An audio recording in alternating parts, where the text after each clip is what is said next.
আসসালামু আলাইকুম ওয়া রাহমাতুল্লাহি তাআলা ওয়া বারাকাতুহু। সম্মানিত মুসলমান দিনদরদি ভাই বোনেরা, আজকে আমি আলোচনা করব আপনার ঘরে যদি কেউ তাবিজের মাধ্যমে জাদু করে তাবিজ পুঁতে রাখে, কিভাবে সেই তাবিজ নষ্ট করবেন, কিভাবে সেই তাবিজ আপনি তুলবেন বা নষ্ট করবেন, সেই বিষয় নিয়ে আমি আলোচনা করবো ইনশাআল্লাহ আজ্জাল।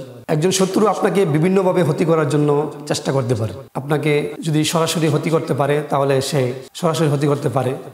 যদি তা সম্ভব না হয়, যদি আপনি শক্তিশালী হন, তাহলে সেই শত্রু আপনাকে এভাবে ক্ষতি না করে গোপনীয়ভাবে আপনাকে ক্ষতি করতে পারে। যে গোপনীয়ভাবে কীরকমভাবে ক্ষতি করতে পারে, যে তাবিজের মাধ্যমে আপনাকে জাদু করে বা চালানের মাধ্যমে আপনাকে জাদু করে সে ক্ষতি করতে পারে। তো জাদুর বিভিন্ন রকম যে রয়েছেন, জাদুর প্রায় 5-6 প্রকারের জাদু রয়েছেন। এর মধ্যে যে জাদুটা একটা হলো ভয়ঙ্কর, যে একটা জাদু হলো আপনার ঘরের বাড়িতে আপনার তাবিজ পুঁতে যে জাদুটা করা হয়, এটা একটা ভয়ঙ্কর জাদু, যার কারণে আপনার শারীরিক এবং মানসিক এবং আর্থিক উভয় ক্ষতি হতে পারে। আপনার সংসারে ক্ষতি হতে পারে, আপনার ব্যবসা প্রতিষ্ঠানে ক্ষতি হতে পারে, আপনার শরীরের সমস্যা হতে পারে এবং আপনার ব্রেনে অর্থাৎ মানসিক সমস্যা হতে পারে। তো এজন্য আপনার শত্রু আপনাকে ক্ষতি করার জন্য যে তাবিজের মাধ্যমে যে জাদুটা করা হয়, তাবিজ সাধারণত আপনার বাড়িতে পুঁতে, আপনার বাড়িতে অথবা আপনার ঘরের ভিতরে পুঁতে রাখে, অথবা বালিশে, অথবা আপনার কম্বলে, অথবা আপনার তুষুকে, আপনার জাজিমের ভিতরে তাবিজ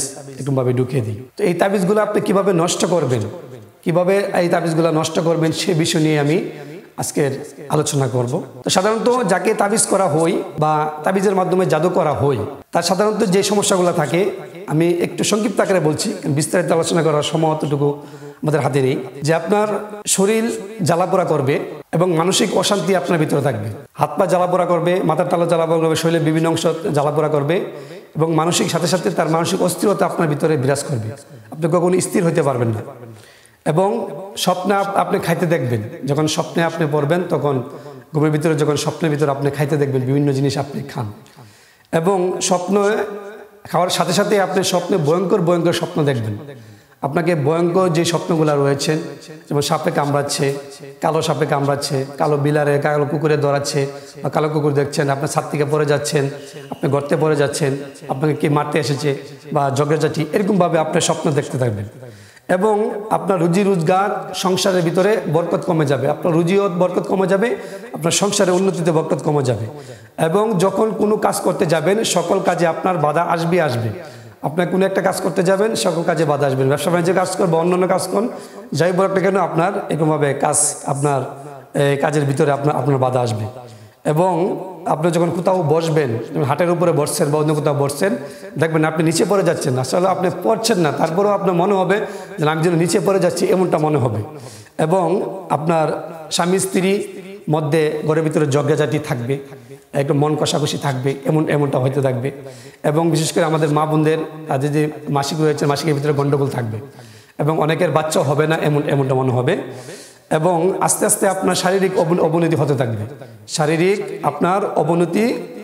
থাকবে, শরীরের ভিতরে আপনার বিভিন্ন রোগ সুখে বাধা আসবে, বিভিন্ন সমস্যা আপনার আবার দেখা দিবে। যখন এই সমস্যাগুলো আপনার ভিতরে রাখবে, তখন আপনি বুঝতে পারবেন যে আপনাকে এরকমভাবে পুঁতে, আপনার ঘরের ভিতরে তাবিজ পুঁতে আপনাকে জাদু করা হয়েছে। তো যখন আপনি এই সমস্যাগুলো পেয়ে যাবেন, তখন আপনি এই তাবিজগুলো কীভাবে নষ্ট করবেন, আসুন সেই বিষয় নিয়ে আলোচনা করি। যখন এই সমস্যাগুলো আপনি পেয়ে যাবেন, তখন আপনি ভালো একটা গ্রানযুক্ত আগরবাতি কিনবেন এবং আপনাকে 1 গ্লাস পানি নেবেন। আপনি 1 গ্লাস পানি সামনে রাখবেন, আগরবাতিগুলো সামনে রাখবেন। আপনি উজু করে নেবেন, সুগন্ধি মেখে নেবেন, দুরূদ শরীফ 11 বার আদায় করবেন। যে দুরূদ শরীফ পারেন সেইটা দুরূদ শরীফটা আদায় করে নেবেন। আপনার গুনাহের জন্য আপনি তওবা করে নেবেন। ফজর নামাজের পরে, আপনার নামাজ আদায় করার পরে নামাজে বসে আপনি কাজটা করলে সবচেয়ে ভালো হয়। আচ্ছা, তারপরে আপনি এভাবে বসে যাবেন। বসার পরে আপনাকে সূরাতুল মুজাম্মিল 11 বার পাঠ করবেন। সূরাতুল মুজাম্মিল বিসমিল্লাহ সহকারে, বিসমিল্লাহির রহমানির রহিম, ইয়া আইয়ুহাল মুজাম্মিল কুমুল লাইলা ইল্লা কালিলা, এই সূরাটা আপনি শেষ পর্যন্ত পাঠ করবেন 11 বার। পাঠ করার পরে আপনি আগরবাতিতে এবং পানিতে ফুঁক দিবেন। সাথে সাথে আপনি সূরাতুল ফালাক এবং সূরাতুন নাস পরে আপনি 11 বার পরে পানিতে এবং আগরবাতিতে ফুঁক দিবেন। এবং রুকায়ের যে 33 আয়াত রয়েছেন, এই রুকায়ের 33 আয়াত যদি আপনি সম্ভব হয়, তাহলে এই 33 আয়াত পরে আপনি এটার মধ্যে ফুঁক দিয়ে দিবেন। যদি সম্ভব না হয়, তাহলে 33 আয়াত পাঠ করতে হবে না। আপনি সূরা মুজাম্মিল এবং সূরা ফালাক, সূরা নাস 11 বার করে পরে আপনি আগরবাতিতে এবং পানিতে ফুঁক দিবেন। ফুঁক দেওয়ার পরে যখন আপনার এগুলো তৈরি হয়ে যাবে, আপনার 11 বার শেষে দুরূদ শরীফ আদায় করার পরে আপনি এই পানিটা ঘরের দেওয়ালের ভিতরে আপনি বিভিন্ন জায়গাতে ছিটিয়ে দিবেন, ঘরের ভিতরে বাড়ির ভিতরে ছিটিয়ে দিবেন। ওই সময় ছিটানো অবস্থায় কেউ যেন পানিতে যেন পা না দেয়, শুকানো আগ পর্যন্ত যেন কেউ যেন পানিতে পা না রাখে, জুতা দিয়ে পা না রাখে, তাহলে ওই দিকটা আপনি একটু লক্ষ্য রাখবেন। ওই সময় যেন কারণ পবিত্র পানি তো আপনার ঝাড়ফুঁক করা পানি, তো এই জন্য এই পানিগুলো আপনি সমস্ত আপনার দেওয়ালে এবং বাড়ির আশেপাশে সব জায়গাতে ছিটিয়ে দিবেন। ছিটিয়ে দেওয়ার পরে আগরবাতি সকালে একটা, সন্ধ্যায় একটা আপনার ঘরের ভিতরে জ্বালাবেন। আপনার সকালে একটা আগরবাতি ঘরের ভিতরে জ্বালিয়ে দিবেন এবং সন্ধ্যায় একটি আগরবাতি ঘরের ভিতরে জ্বালিয়ে দিবেন। ঘরের ভিতরে এভাবে যখন জ্বালিয়ে দিবেন, এভাবে আপনি 11 দিন, যদি সমস্যার সমাধান না হয় 21 দিন, 40 দিন পর্যন্ত আপনি বর্ধিত করবেন, বাড়িয়ে নেবেন। এই 40 দিন পর্যন্ত যদি আপনি এভাবে কাজটা করে থাকেন, ইনশাআল্লাহ আজ ওয়াজাল এই আমলের বরকতে, এই তদবিরের বরকতে আল্লাহ পাক রব্বুল আলামিন আপনার সকল সমস্যা দূর করে দিবেন। এবং যে ঘরের ভিতরে অথবা বাড়িতে যেই পোতা তাবিজ রয়েছেন, জাদু করা তাবিজ রয়েছেন, বা যদি কোনো অন্য সমস্যা বাড়িতে থাকে, অথবা জিনের কোনো আনাগোনা থাকে, অথবা বদ জিন যদি আপনার বাড়িতে থাকে, অথবা যদি আপনার এখানে যদি কেউ যদি চালান জিন আপনার বাড়িতে পাঠিয়ে রাখে, তাও আস্তে আস্তে দূরে সরে যাবে ইনশাআল্লাহ, আস্তে আস্তে দূরে সরে যাবে। তাহলে এই আমল বরকতে আমরা অনেকগুলো সমস্যা আমরা সমাধান একসাথে পেয়ে যাচ্ছি। এবং আল্লাহ পাক রব্বুল আলামিন এই আমল বরকতে আমাদেরকে অবশ্যই উদ্ধার করবেন। আল্লাহ পাক রব্বুল আলামিন পবিত্র কোরআন কারীম মুসলমানদের শিফার জন্য পাঠিয়েছেন।